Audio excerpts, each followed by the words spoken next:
안녕하세요. 김한진 이코노미스트입니다. 경제를 알면 골치는 아픈데요. 투자는 편해집니다. 그래서 오늘 저의 짧은 말씀을 통해서 올해 투자가 좀 술술 풀리시기를 진심으로 기원드립니다. 경기 순환이라고 하면 뭐 어렵게 느껴지시는 분들도 계시겠지만 경제는 순환을 보이면서 성장합니다. 콘트라 TF 파동이라고 들어보셨나요? 지금은 초장기 사이클 콘트라 TF 파동상으로 6순환에 해당되고요. 2010년부터 시작된 이 장기 파동의 6번째 순환은 앞으로도 한 3, 40년, 뭐 길면 4, 50년간 지속될 것인데요. 이 경기, 이 장기 사이클의 특징은 바로 4차 산업이 주도한다는 것이 굉장히 중요합니다. 4차 산업이 주도하기 때문에 저희가 이제 투자를 할 때도 항상 혁신을 갖고 있는 성장 산업에 초점을 맞춰서 투자할 필요가 있다라는 것이죠. 굉장히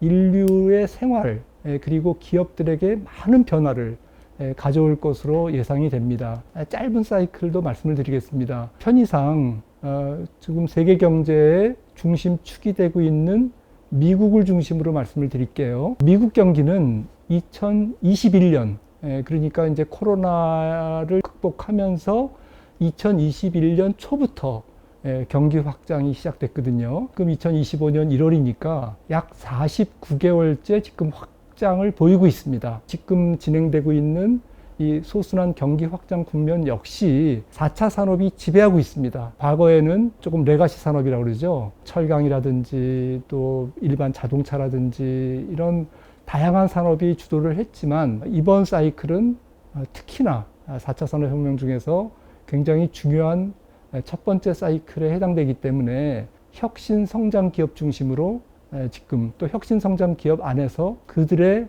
AI 투자 중심으로 지금 진행이 되고 있다는 것이 굉장히 특징이라고 우리가 볼 수가 있습니다. 두 번째로 올해 경기의 특징은 제가 볼 때는 세계 무역 질서가 변하는 원년이다. 원년이라는 얘기는 사실은 지금 시작점에 불과하다라고 말씀드릴 수 있겠습니다. 앞서 말씀드렸듯이 이번 경기가 언제까지 확장이 될지는 명확하지 않지만 아마도 추정컨대 이번 경기는 미국 기업들이 AI에 대한 투자, 클라우드 서비스에 대한 투자, 이런 투자들이 주춤해지는 시점에 일단은 하강을 보일 것 같고요. 이 하강 사이클은 굉장히 짧을 것 같습니다. 왜냐하면 갈 길이 멀거든요. 앞으로도 기업들이 AI에 대한 투자를 계속해야 되고 또 4차 산업의 혁명의 특성상 이 산업은 많은 산업과 서로 융합되고 결합되고 또 파생됩니다. 기업들이 투자를 조금은 주춤한 것 뿐이지 완전히 퍼져서 쉬고 경기 사이클이 굉장히 오랫동안 침체 국면에 빠질 가능성은 낮지 않을까라고 생각을 합니다. 아무튼 이러한 상황에서 우리가 또 간과해야 되지 않아야 될 부분은 미국으로의 설비 투자, 직접 투자, 산업적인 투자가 계속 집중된다는 것. 그러니까 미국의 온쇼어링 정책으로 인해서 전 세계가 미국에 투자를 하는 그러한 상황이 올해도 더 가속될 것이다라는 것. 이거는 간단한 문제가 아닙니다. 세계 무역 질서를 변화시키는 거거든요. 그리고 우리나라 같이 수출을 많이 하는 국가 입장에서는 세계 교역 증가율이 쭈그러드는 것을 의미하거든요. 수출 경기가 녹록치 않다라는 것을 시사하고 있습니다. 미국의 어떤 기업들이 투자하죠? 4차 산업 중심으로 투자가 됩니다. 이미 삼성전자와 현대차 그리고 2차 전지 다 4차 산업 계열의 업종입니다. 그런 기업들이 지금 미국에 열심히 투자하고 있는데 트럼프 2.0을 맞이해서 이러한 압력은 미국의 자국에다 공장을 지으라고 하는 압력은 더 가속될 가능성이 있고 이게 지금 시작점에 불과하다라는 것이죠. 저는 올해 우리나라 GDP 성장률이 1.5%를 못 넘는 그런 아주 약한 성장률이 불가피하다라고 생각을 하는데요. 여기서 잠깐 짚고 넘어가야 될 부분이 있습니다. 미국과 중국의 갈등 부분이죠. 이 차트를 한번 참고해 보시면 이건 골드만삭스에서 작성을 한 것입니다. 골드만삭스는 당초 2035년 정도면 실질 GDP 기준으로 중국 GDP가 미국을 앞설 것이다 라고 이제 전망을 했는데 미국은 뭐 2035년이라고 해봤자 앞으로 뭐 10년이잖아요. 그러니까 이게 조금 급한 겁니다. 그래서 중국을 견제하는 이제 계속 제스처가 나오고 또 실행이 나오고 있는데, 이게 이제 트럼프라는 스트롱맨 대통령이 집권을 하면서 훨씬 더 강하게 중국을 견제하고 제재할 가능성이 높아진 거죠. 그러다 보면 결국에는 여러 가지 우리가 예전에는 보지 못했던 그런 현상들이 나타날 것입니다. 예를 들어서 미국은 더욱더 중국을 제재하면서 무역 질서를 바꾸려고 할 것이고요. 중국은 그걸 이기기 위해서 기술 개발을 올인할 것이고요. 그러다 보면 앞서 말씀드렸던 4차 산업혁명의 여러 가지 기술들이 훨씬 더 빠른 속도로, 우리가 당초 예상했던 것보다는 훨씬 더 빠른 속도로 발전될 가능성을 또 배제할 수가 없는 것이거든요. 그래서 기존의 방식으로 경기를 읽으면 안 되고, 이런 그 실질 GDP의 충돌, 중국의 추격, 이런 부분에서 우리가 여러 가지를 유추해서 상상할 필요가 있다라고 생각을 합니다. 관세 정책은 일단 뭐 지금 2025년 2월 현재 일단 미국이 포문을 열었죠. 트럼프 관세 정책의 특징이라고 한다면 앞서 말씀드린 그 중국을 제재하는, 그리고 중국을 제재할 뿐만 아니라 미국에 보다 많은 공장을 짓도록 만드는, 그러니까 쇼링 정책이죠. 두 마리 토끼를 잡는 데 초점을 두고 있기 때문에 일단 트럼프의 거래 기술상 제가 볼 때는 선부가 후협상 지금 그렇게 나오고 있잖아요. 일단 때립니다. 그리고 조금 이제 굽신거리고 자세를 낮추고 이제 들어오면 그래, 협상해 줄게, 이런 식으로 우리로서는 굉장히 피곤한 선부가 후협상, 유럽연합과 우리나라, 대만, 일본, 이런 우방국에 대한 관세는 아직 손도 안 댔습니다. 앞으로 4월 또 5월 보고서가 나온 다음에 차곡차곡 보편 관세라든지 혹은 특정 섹터에 대한 관세라든지 이런 것들이 집중적으로 또 순차적으로 나올 텐데요. 상대방의 보복 관세를 어느 정도는 소화할 수 있는 시간적 여유를 벌어들이면서 아마 진행될 거기 때문에 우리가 처음에 겁먹은 정도보다는 조금 낮게 관세율이 부과될 가능성을 배제할 수 없다. 이런 게 이제 두 번째 특징이 되겠고요. 그 다음에 이제 멕시코, 캐나다에 이번에 25% 관세를 빵 때렸듯이 우회 수출로를 차단하는데 아마 총력을 기울일 겁니다. 이거는 중국이 멕시코와 캐나다를 우회 수출 기지로 활용하고 있기 때문에 그거 하지 말라는 거거든요. 그리고 뭐니 해도 일단은 중국 제재입니다. 트럼프 2.0 기간, 올해부터 2018년까지는 중국 제재의 모든 것이 초점을 맞춰줄 가능성이 있고요. 그 다음에 트럼프 정부는 아마도 비상경제수권법이라든지 이러한 대통령의 권한으로 행정명령으로 하는 것뿐만 아니라 상원과 하원을 통과해서 법제화해서 제도화해서 프레임 자체를 재편해서 트럼프 정부가 물러간 다음에도 다음 정부가 누가 되든지 간에 대통령이 트럼프가 초석을 만들어 놓은 이러한 무역정책, 관세정책이 이어질 수 있도록 아마 프레임 자체를 바꾸는 데 주력할 것이다. 저는 그렇게 생각을 합니다. 관세율이 계속 부과되면서 지난 2017년 트럼프 1.0기 때처럼 지금 달러가 2018년 같은 경우에는 15%나 절상되고 원달러, 위안화 다 같이 미국 밖에 상대방 통화가 거의 15% 절하되는 이제 그러한 상황을 맞았는데, 이번 같은 경우는 그렇게는 안 될 것이다. 왜냐하면은 이미 2022년부터 연준이 금리를 많이 올리면서 달러가 한 30%나 강해진 상태예요. 그래서 추가적으로 달러가 강세로 가는 것은 제한적일 것이다, 이렇게 생각을 합니다. 자, 오늘 말씀의 마지막입니다. 올해 뭐니 해도 가장 큰 리스크 요인은 금리 상승 위험이다 라고 생각을 합니다. 금리는 뭐 지금 연초에 5%, 미국 국채 10년물이 5% 가까이 갔다가 지금 4.5% 아래로 왔다 갔다 하고 있으니까 해제된 거 아니냐라고 이제 생각하실지 모르겠지만, 제 생각에는 작년 평균 미국 국채 10년물 금리가 4.25%였습니다. 그리고 재작년 2023년 미국 국채 10년물 평균 금리는 3.3%밖에 안 됐어요. 올해는 작년 4.25%보다 높은, 저는 5%는 넘을 가능성이 높다라고 생각을 합니다. 평균 금리가 만약에 5%면 일시적으로는 5.5%까지도 가고요. 그리고 5%대 초반대에 머무는 시간이 조금 작지 않을 것이다 라는 이제 저는 그렇게 주장을 합니다만은, 그 이유는 트럼프의 인플레이션 촉발 정책도 문제지만 그 이전에 이미 상당히 퇴적된 통화 유동성, 그리고 안정화됐지만 여전히 높은 수요 인플레이션 압력, 이것이 광범위하게 존재하고 있기 때문에 소위 방안에 지금 인플레이션 온도가 높아져 있는 상태예요. 거기서 조금만 트럼프 정책이 삐끗하면, 인플레이션을 촉발하면 인플레이션은 또 팍 튈 수가 있다라는 이제 그런 말씀으로 이해를 해주시면 좋을 것 같고요. 물가보다는 지금 그 채권 시장 자체가 굉장히 취약합니다. 금리가 올라가기 쉬운 환경이에요. 지금 연방정부 재정적자가, 예를 들자면 트럼프 1기 때 2017년 같은 경우에는 GDP 대비 미국 재정적자 비율이 3%밖에 안 됐어요. 마이너스 3%죠. 지금은 6.5%입니다. 2배입니다. 이럴 정도로 재정적자가 커져 있고, 보시는 것처럼 본 예산, 메인 예산보다도 이자 비용으로 인한 재정적자 지출이 더 올해를 원년으로 앞으로 계속 커집니다. 그러니까 배보다 배꼽이 더 커지는 것이죠. 이런 상황에서는 어떤 의미냐? 국채 발행이 계속 증가한다는 것이죠. 국채 발행이 증가한다는 것을 우리는 전문 용어로 기간 프리미엄이 올라간다라고 보고 있습니다. 보시는 것처럼 운영되어 있는 부분이 트럼프 1기 때인데, 국채 금리를 밀어 올리는 이 기간 프리미엄이 저 아래에 있었습니다.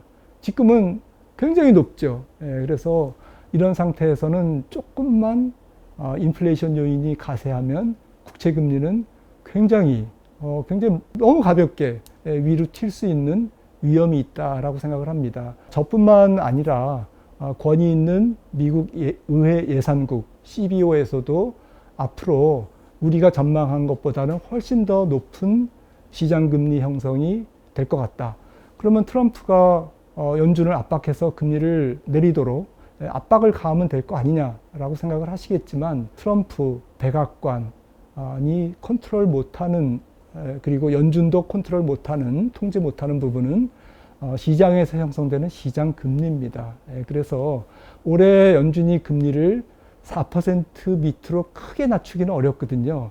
미니멈 3.75 정도를 가장 좀 낙관적인 연준의 기준금리 하한선이라고 본다면, 거기에서 평균적으로 국채금리는 150bp 정도 더해서 보시는 게 조금 합리적인 예측입니다. 그렇게 봤을 때 4.5%에서 5%는 기본값이다. 올해 국채금리가 도달할 수 있는 기본값이다. 그런데 미국 국채금리가 그렇게 올라가는데 이게 뭐 우리나라와 무슨 상관이 있어서 라고 이제 말씀하실지 모르겠지만, 아시다시피 미국의 국채금리는 국제금리입니다. 인터내셔널 글로벌 금리거든요. 글로벌 금리의 상승은 많은 영향을 줍니다. 그리고 지금 보시는 것처럼 세계 경제의 중요한 이유는 미국 기업뿐만 아니라 특히 취약한 신흥국들 기업들이 대출과 회사채 발행이 어마어마하게 그동안 이루어져 있는데, 그 만기가 지금 도래합니다. 올해 내년 가장 많이 도래하는 거죠. 후년까지. 이 부채가 언제 조달된 거냐? 평균적으로 5년 전이거든요. 코로나19 이전에 거의 0%대 기준금리에서, 그리고 2% 미만의 10년물 금리에서 발행된 금리가 올해 앞서 말씀드렸듯이 교역이 위축돼서 기업들이 캐시플로우가 줄어들고, 국가는 세수가 적게 거쳐서 재정 수지가 악화되고, 모든 경제 주체들의 부채 만기가 집중된다면 금리가 올라갔을 때 나비 효과는 우리가 상상하기 어렵다. 굉장히 많은 위험이 도사리고 있다라는 것이죠. 워렌 버핏 회장이 뭐라고 말씀하셨냐면은, 수영장에 물이 있을 때는 아무 일도 없지만 물이 빠졌을 때는 누가 바지를 안 입고 있는지가 다 드러난다. 지금 빅테크 중심의 좋은 기업들의 주가가 날아가니까 사람들이 거기에 다 정신이 쏠려 있지만, 사실은 밑에 있는 기업들은, 많은 기업들이 신음을 하고 있거든요. 부채를 갚는데 굉장히 어려움을 겪고 있습니다. 이런 것들이 자칫 잘못하면 국채금리의 상승과 경기 악화가 만났을 때 올해 조금 리스크를 굉장히 증폭시킬 가능성도 있다. 사실 이 차트를 보시면은 미국이 금리를 올릴 당시보다는 많이 올린 다음에 몇 년간을 조심해야 되는 이유를 아마 공감을 하실 겁니다. 당장 금리가 올라갈 때는 아무 일도 없어요. 경기가 좋으니까 금리를 올리는 거니까요. 하지만 그렇게 금리가 많이 높아진 상태에서 한 1, 2년이 지난 다음에 지금 나스닥 100 빅스 지수입니다. 주가가 폭락했다라는 얘기죠. 그리고 다음 차트는 달러입니다. 금리를 미국이 많이 올린 다음에 국제금리가 상승한 다음에 1, 2년 있다가 항상 강달러가 그동안 역사적으로 나타났고 그리고 그것이 여러 가지 금융시장에 충격을 줬다.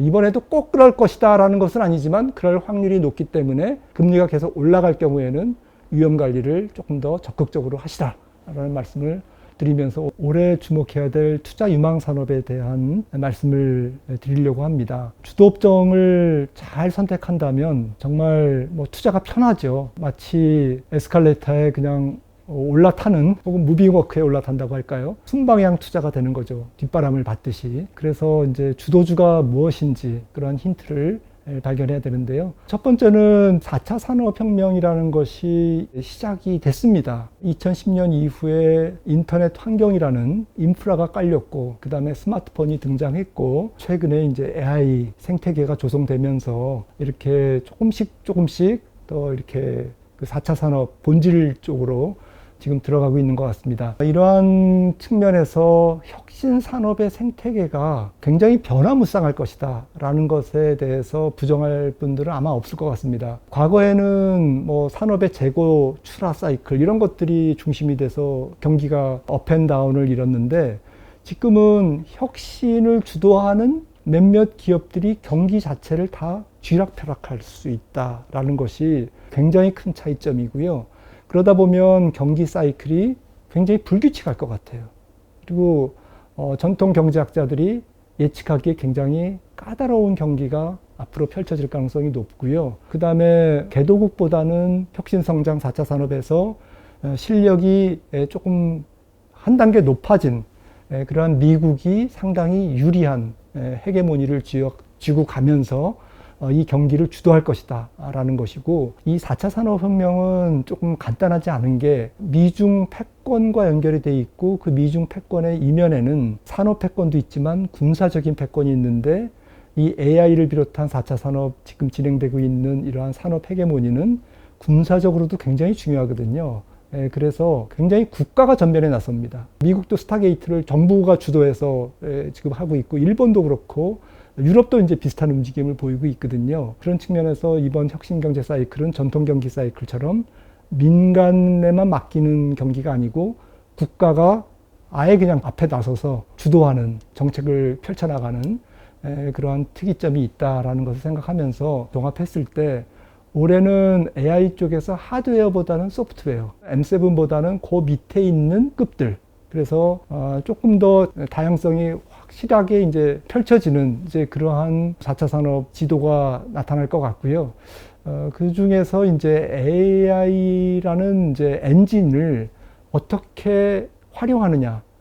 엔비디아는 AI 이네이블러잖아요. AI를 구동시키는 구동축이고, 이거를 이제 받아다가 이렇게 산업에 접목하는 그런 어댑터들, 응용 기업들이 올해 이제 많이 나타날 것 같습니다. 다양한 분야에서 재고 관리라든지 광고라든지 교육이라든지 유통이라든지 여러 가지 분야에서 나타날 것 같고, 그래서 거기에서 좀 성과를 나타내는 기업들을 관심을 갖는 게 좋을 것 같다라는 거고요.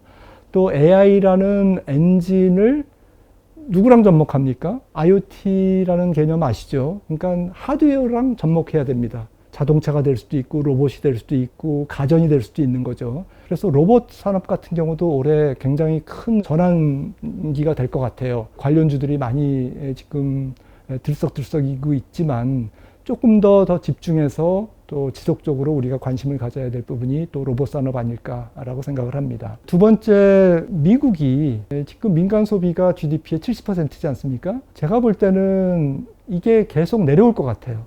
얼마나 내려올 거냐? 그럼 미국의 제조업 비중은 GDP에서 18%인데 일본까지는 아니더라도 독일 GDP에서 25%까지는 올라갈 것 같습니다. 그래서 한 7%포인트가 만약에 올라간다면 미국의 그 민간 소비 비중은 조금 낮아지고 상대적으로 민간 소비 사이즈 자체가 낮아지는 게 아니라 투자와 소비의 비중이 바뀌는 거죠, 조금씩. 그러니까 미국의 공장을 지어라고 지금 계속 윽박지르고 있잖아요. 거기서 이제 공급망이 굉장히 많은 변화가 생길 거예요. 예를 들자면은 미국 땅에다가 막 이렇게 공장을 지으면 부품이 필요합니다. 중간재가 필요합니다. 자본재가 필요합니다. 적성국가한테는 서로 거래를 안 하겠다고 선언을 할 뿐만 아니라 무역이 차단되겠죠. 그러면 믿을 만한 우방국에게 손을 내밀 수밖에 없다. 저는 이 트럼프 2기 때 바이든 정부 때보다 우리나라의 이 글로벌 공급망의 변화로 인해서 수혜를 받는 산업의 범위가 훨씬 넓어질 가능성이 있다라고 생각합니다. 단지 보조금을 받는 걸로 끝이지 않고 비록 6만 5천 달러의 높은 1인당 GDP 국가의 공장을 지어서 비용적인 측면에서는 우리가 손해를 많이 보겠지만 상대적으로 보조금을 안 받아도 중국이 혹은 다른 나라가 또 실력이 못 갖춰진 그러한 국가들이 이러한 공급망에 참여하지 않음으로 인해서 우리가 받는 수혜 산업들이 늘 가능성이 있다라고 생각을 하고 있고요. 그 대표적인 게 조선업도 될 수도 있는 거고요. 뭐 군사적인 산업이지만 그 다음에 전력기기, 반도체, 그리고 반도체 장비 여러 가지가 있는 거죠.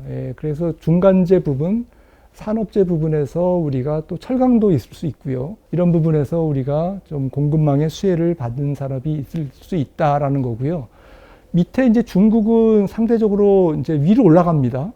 그래서 미국과 중국이 조금 이제 가까워집니다. 중국은 이제 소비가 는다라는 얘기잖아요. 중국은 대의존도가 낮은 경제 구조, 좀 안정된 중진국 성장 모형을 조금 더 완성시키려고 노력을 하겠죠. 그러다 보면 중국의 내수 사이즈는 커질 겁니다. 그러면 중국의 물건을 파는 소비재 기업들이 분명히 스타가 나올 거라는 거죠.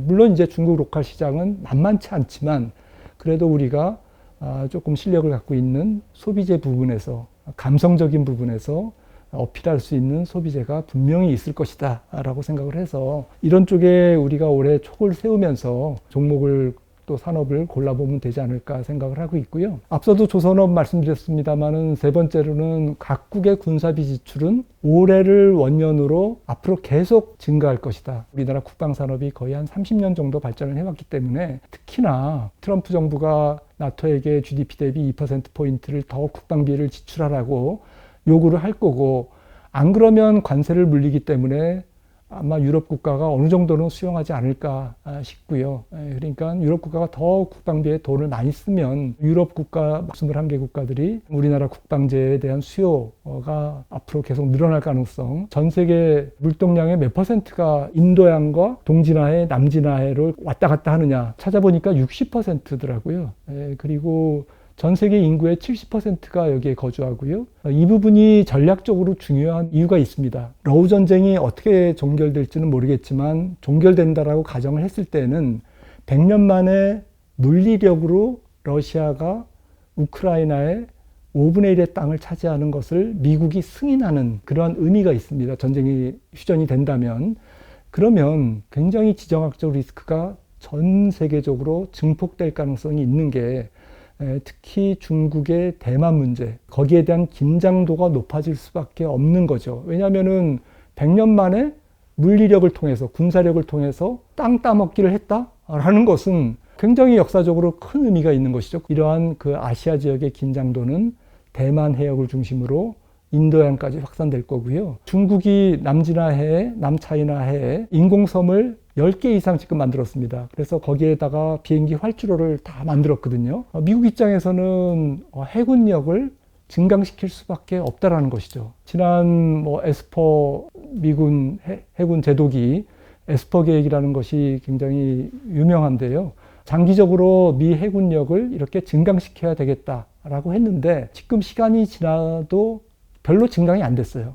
그래서 이번에 트럼프가 당선되면서 바로 우리나라의 조선 쪽에 해군력의 증강에 굉장히 SOS를 친 겁니다. 이거는 굉장한 의미가 있다라고 생각을 합니다. 또 유망산업을 보면 저는 고령화 산업은 지금부터 본격적으로 꽃을 피우는 산업이 아닐까라고 생각을 합니다. 왜냐하면은 65세 이상 인구가 전 세계적으로 2050년까지 8억 명이 증가하거든요. 북반구에 잘 사는 국가에서 우리나라를 비롯해서 또 중국의 고소득층 그리고 유럽 이런 지역에서 고령화가 지금 진행되고 있기 때문에 소비력이 있는 시니어층이라는 거죠. 그래서 이제 바이오 산업이라든지 또 바이오와 신약 개발과 AI의 결합이라든지 이런 부분들이 굉장히 속도감 있게 진행될 가능성이 있고 국내 실버 산업 규모만 해도 굉장히 급증하죠. 1차 베이비 부모와 지금 소득이 훨씬 더 높고 자산 능력이 높은 2차 베이비 부모가 동시에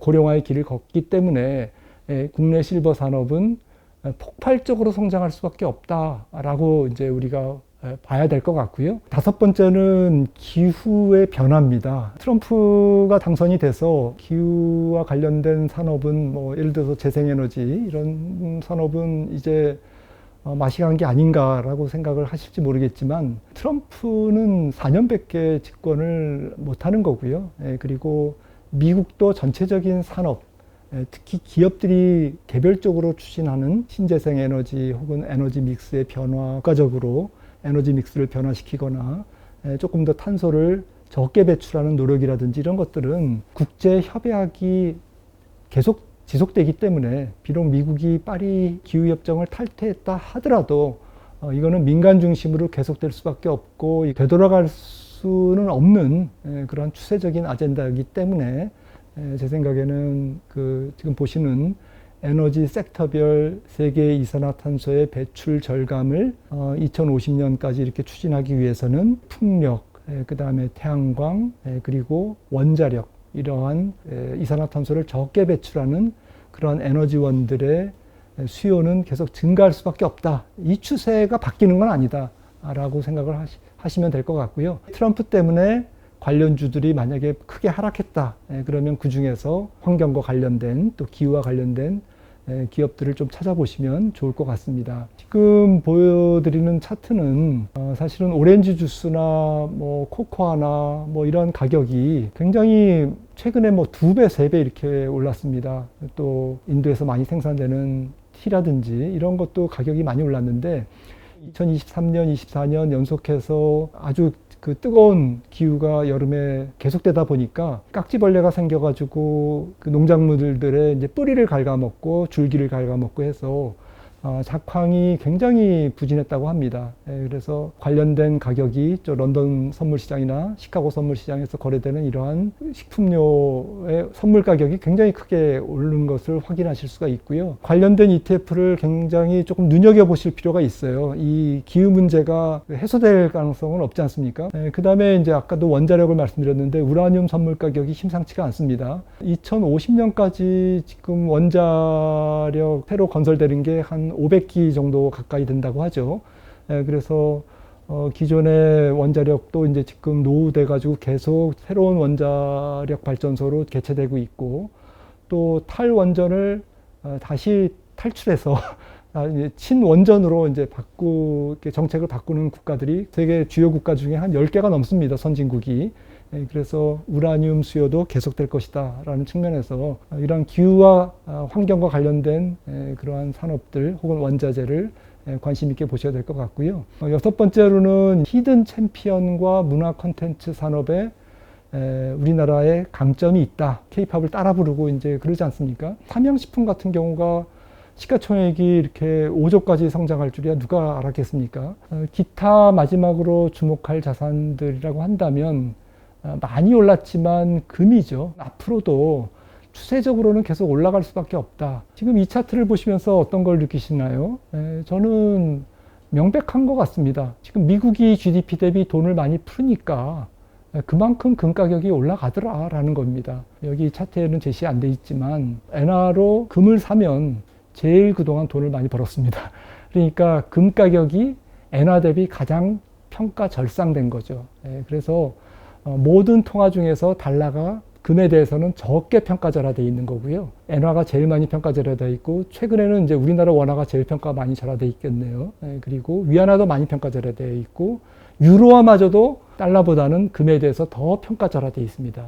그래서 우리는 무심코 달러에 비해서 금 가격이 올랐다고 생각하지만 달러는 금에 비해서 적게 떨어진 거예요. 그런 측면에서 금 가격은 달러가 강세로 가든 말든 앞으로도 추세적으로 계속 올라갈 것이다. 물론 이제 금 가격도 수요가 있고 또 사이클이 있기 때문에 조금 쉬어가고 또 다시 쉬었다가 다시 올라가고 하겠죠.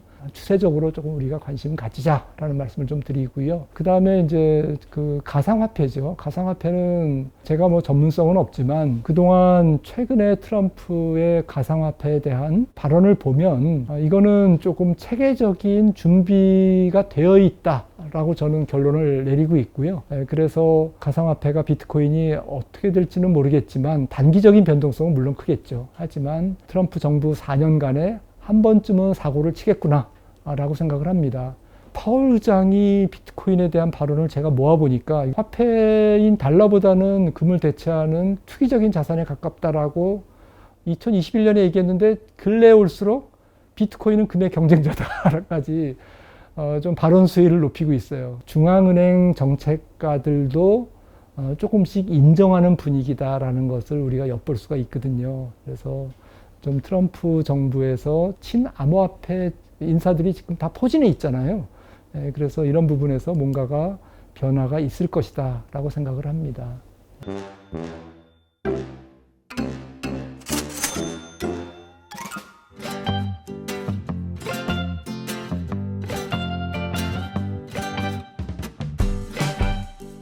미스터 마켓을 읽는 법, 몇 가지 투자 원칙과 지혜를 함께 나눠보는 시간을 가질까 합니다. 미스터 마켓은 뭐 주식시장을 의인화해서 벤자민 그레이엄 위대한 PER과 과학적인 주식 투자의 기초를 만드신 분이죠. 그래서 미스터 마켓은 우리에게 많은 힌트도 주지만 비효율적이라고 이렇게 주장하시는 분들도 있는데, 아무튼 우리가 시장을 접하면서 뭔가 지혜와 원칙을 갖고 접해야 되는데, 이코노미스트 입장에서 이러한 부분들은 여러분들과 같이 이런 지혜를 나눠봐도 되지 않을까라는 것을 몇 가지만 말씀드리도록 하겠습니다. 첫 번째로는 주식시장은 저는 장기적으로는 매우 효율적이기 때문에 장기적으로 내다보면서 가는 것은 맞을 것 같아요. 하지만 주식시장은 단기적으로는 매우 비효율적입니다.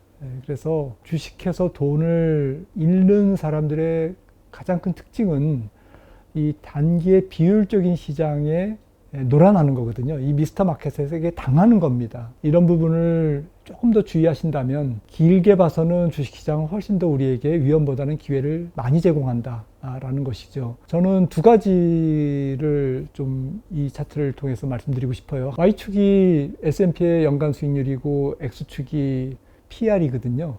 그러니까 PER이 낮을 때 사면 장기적으로는 꼭 먹는다. PER이 높을 때 사면 시장은 굉장히 소문난 잔치지 않겠습니까? 하지만 먹을 건 없는 거죠, 실제로.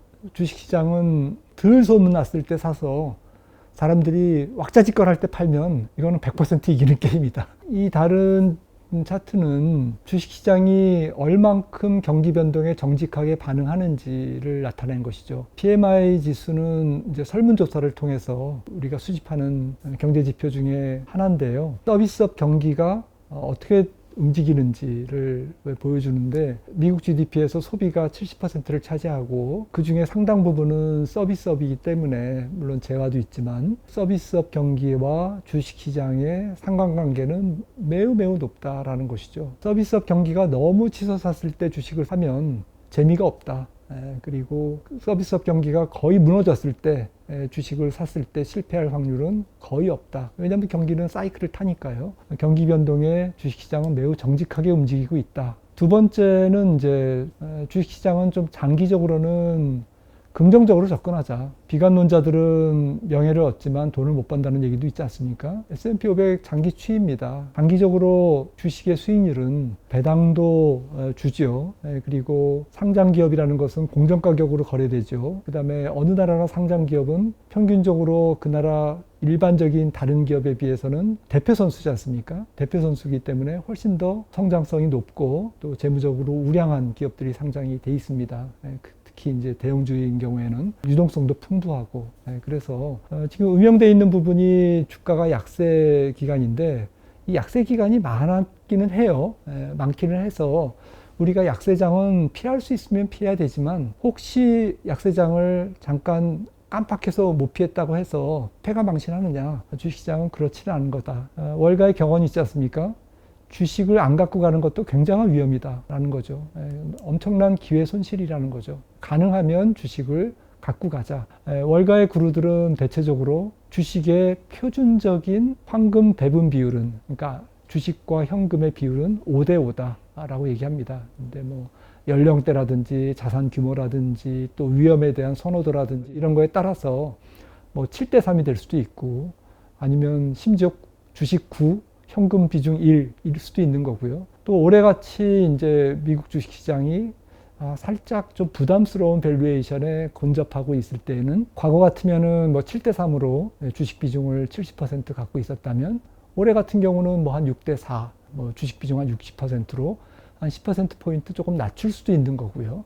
그렇게 좀 전술적으로 자산 배분을 해나가면 되는 것이지 주식을 완전히 비우고 나는 평생 주식 안 할 거야 라는 것은 굉장한 위험스러운 그러한 자산관리 방법 중에 하나다 이렇게 극단적으로 말씀을 드릴 수가 있습니다. 세 번째는 제가 이코노미스트이기 때문에 금리와 혹은 통화정책과 주식시장을 비교를 한다면 여러분들은 금리가 올라갈 때 주식을 사시겠습니까? 금리가 떨어질 때 주식을 사시겠습니까? 금리가 막 올라갈 때, 올라가는 초반, 그때가 이제 강세장의 시작 시점일 가능성이 굉장히 높고요. 경기가 좋으니까 금리를 올리는 거고, 금리가 올라감에도 불구하고 경기와 기업 실적이 너무 좋기 때문에 주가는 EPS 증가하지만 멀티플을 높여가면서 주가가 더 탄력적으로 강세장의 한복판으로 진행되는 거죠. 그래서 금리 상승기는 금리도 올라가지만 주가를 좀 긍정적으로 보자. 반면에 이제 인하하는 그런 시기에는 조금은 조심을 하는 게 좋겠다. 상황에 따라 다르지만 대체적으로 금리 하락기에는 경기가 안 좋고 또 금리가 인하됐음에도 불구하고 시장 금리가 하락했음에도 불구하고 그 원인이 기업의 실적 부진에 있다. 그렇기 때문에 이미 주가는 사람들이 실컷 파티를 즐겼기 때문에 금리 인하기는 사실은 이제 그런 것을 뒤치다커리하는 그런 시기인 거죠. 그렇다고 뭐 금리 인하기는 무조건 주식을 팔아야 된다 이런 말씀은 아니고요. 좀 조심스럽게 사주 경계하면서 따져가면서 종목들도 조금 더 보수적인 종목으로 섹터도 너무 성장주 중심보다는 방어적인 PR이 조금 낮은 또 필수 소비재 뭐 이런 쪽의 사업 모델이 확실한 그리고 돈을 확실하게 벌 수 있는 앞으로 불경기가 와도 이 기업은 망하지 않을 그러한 우량한 기업 중심으로 이렇게 조금 보수적인 스탠스를 갖는 게 좋겠다라는 말씀을 드리고요.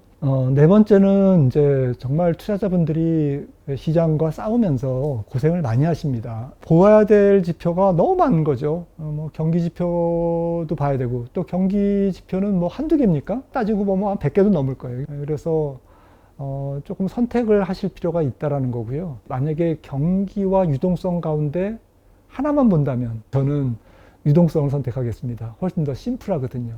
중앙은행의 금리 정책 조금 심플하잖아요. 그 다음에 미국 국채 10년물 금리, 우리나라 국고채 3년물 금리 좀 심플하잖아요. 그래서 금융 환경, 통화 정책, 금리, 뭐 금융 컨디션, 뭐 유동성 같은 동의어입니다. 그래서 금리를 중심으로 보시는 게 좋겠다. 돈보다 더 주식시장에 확실한 것은 없습니다. 지금 차트에 보시듯이 실물 경제가 필요로 한, 즉 GDP 대비 M2, 총통화 비율이 계속 증가하면 할수록, 그러니까 실물 경제가 필요한 것보다 더 많은 통화량이 시중에 풀리면 풀릴수록 주가 지수는 그에 비례해서 같이 동행해서 올라갔다라는 것은 유동성 환경이 얼마나 중요한지를 우리가 다시금 느끼게 하는 그러한 차트가 아닌가 싶습니다. 그래서 금융 환경에 조금 더 집중하십시오 라는 말씀을 좀 드리고 싶고요. 시장이 조금 과열 분위기에 있을 때는 비상구에 이제 가까이 붙어서 파티를 즐기는 게 좋지 않을까라고 생각을 합니다. 지금 보시는 차트는 GDP 대비 시가총액 비율인데요.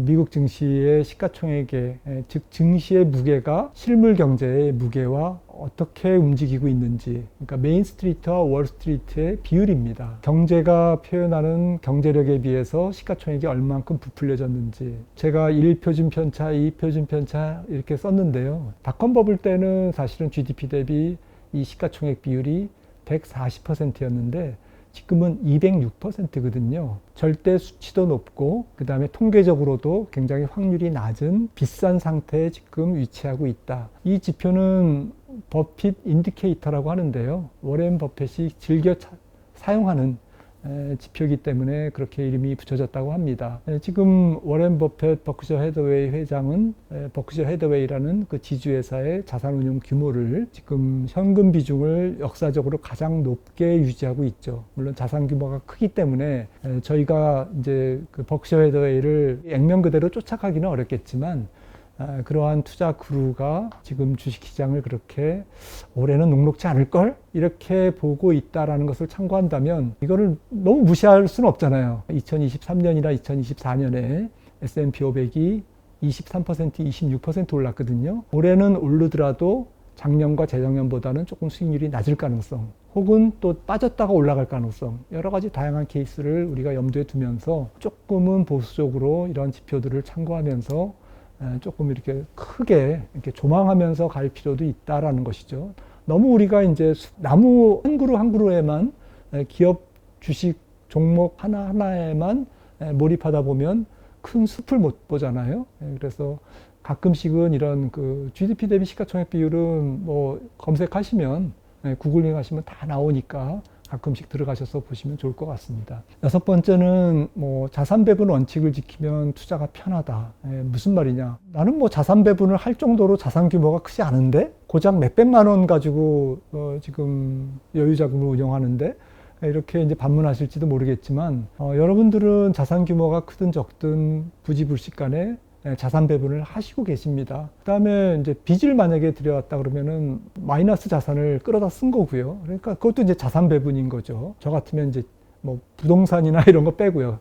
금융자산 중에서 7대3이 황금 비율이라고 생각을 하고 있고요. 다소 적극적인 위험 선호형 황금 비율의 자산 배분 비중은 주식 7, 그 다음에 안전자산 3인데 올해 같은 경우에는 밸류에이션이 미국은 조금 높기 때문에 미국 주식만 다 하시는 분들은 올해는 좀 현금 비중을 조금 높이시는 걸 권유드리고요. 그리고 미국 주식 중에서 조금 한 2시 방향의 미국 안정성장주라고 저기 표시를 해놨는데 우리가 자산 관리를 축구 포지션으로 비교를 합니다. 골키퍼가 있고 수비수가 있고 미드필더가 있고 공격수 양쪽 윙이 있고 그렇죠. 그다음에 스트라이커가 있죠.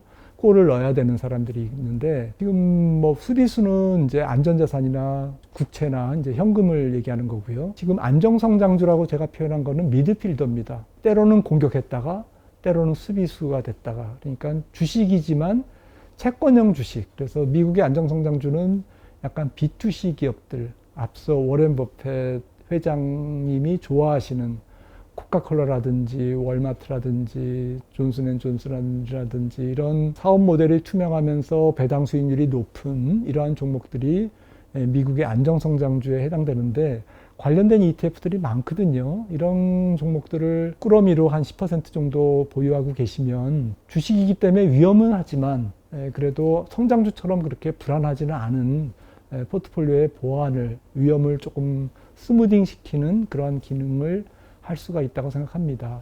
그리고 성장주는 그 30%, 또 한국 주식은 대부분 시클리컬 아니면 성장주기 때문에 한 25%, 나머지는 자산 규모가 작으신 분들은 뭐 30%를 다 현금으로 하실 거고, 자산 규모가 크신 분들은 이제 우량 국채와 외화 예금 뭐 이런 거 뭐 기타 뭐 금 뭐 이렇게 포트폴리오를 가져가시면 될 것 같습니다. 이렇게 자산 배분 원칙을 지켰다가 어떤 자산이 언더퍼폼하고 쭈그러들고 어떤 자산은 팽창돼서 이게 불균형이 당초에 자기가 생각했던 이런 자산 배분 비율이 지금 바뀌었다면 1년에 한 번씩 혹은 2년에 한 번씩은 이거를 조금 조정하는 리밸런싱을 해나가면 위험 관리는 되고 결과적으로 많이 오른 주식은 조금 더 덜어내고 적게 오른 지역의 자산은 조금 더 담는 그러한 포트폴리오의 재조정을 통해서 안정적으로 위험 관리를 할 수 있다는 것이죠. 7번째는 이제 국내 주식과 미국 주식을 좀 균형 있게 투자하자. 생각 같아서는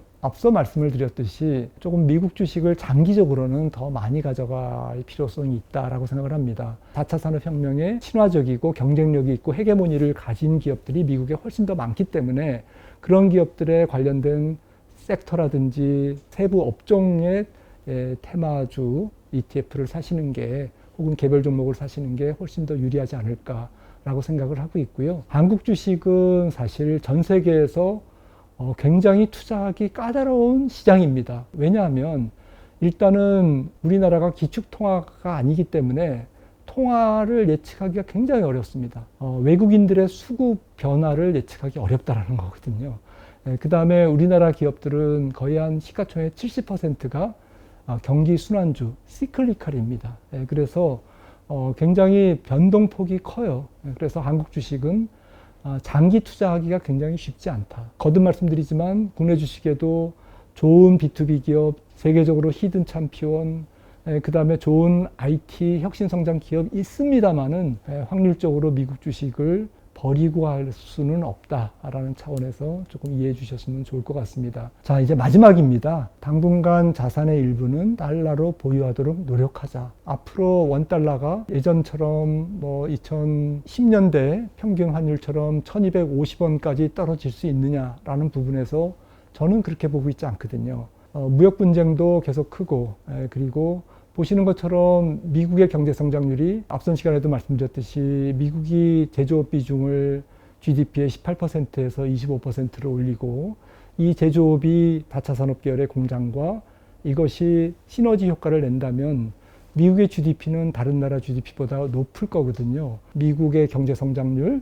미국의 명목금리가 높게 형성될 가능성이 더 높다라는 것은 달러 인덱스가 달러 가치가 강세 기간은 길고 약세 기간은 짧으면서 달러 가치가 우상향할 가능성이 높다라는 것을 의미하기 때문에 투자자 입장에서도 가능하면 자산의 일부는 달러로 조금 보유하는 노력을 할 필요가 있다라는 것을 이제 마지막으로 말씀드렸습니다. 이상 오늘 시간 마치겠습니다. 감사합니다.